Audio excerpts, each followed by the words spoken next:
So, ang Davao City, nag-record ito ng 1.03 million tourists in the first 5 months of 2019. So, how are we coping with the sudden influx of visitors in the city? Well, we prepare, Pastor. We prepared for the last 3 months of 2018. We prepared for the first 6 months of 2019 to ensure that when they come, there are hotel rooms, the food that they want is available, the fruits that they are looking for are available. So we prepare that in the last 3 months of last year para pagdating ng ating mga bisita, mga turista, nandyan yung mga hinahanap nila sa Davao City.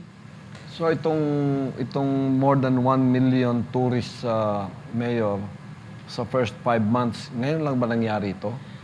Yes, because also of our events, we hosted DAVRAA 2019, the Davao Regional Athletics Competition 2019. So this is a region-wide na mga bisita natin, athletes, coaches, parents, and visitors. And then we hosted the Palarong Pambansa, Pastor.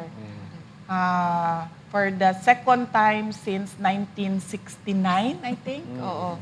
So we hosted that. And then we hosted our second Ironman. So these are mga gi-prepare nato 2019 for big athletic events. So ito yung mga events na nagpalaki ng ating tourism arrivals.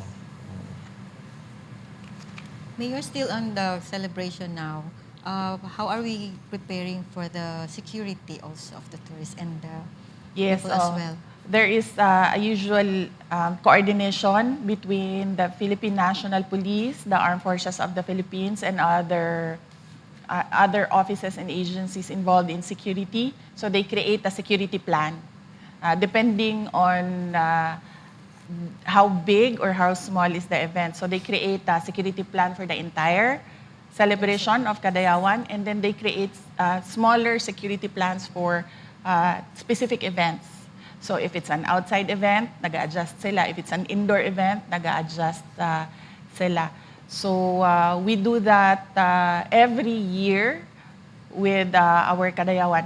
Recently, our City Peace and Order Council met under our acting mayor, Baste Duterte. So they discussed the preparedness of the security sectors, and he was quite satisfied with their planning, and hopefully there will be a successful implementation sa mga security procedures and security plan that they have prepared for Davao City. Mayor, before the start of the program, napag-usapan natin yung culture of security sa Davao City. Can you please elaborate more on that? Yes. This is a very new concept, Pastor, introduced by Task Force Davao and the city government of Davao na there should be a culture of security in Davao City wherein ang Davaoenos should have security always in their mind. Kung meron silang makita na kaduda-duda, mag-report ka agad. Dapat makialam sila. Dapat magmasid.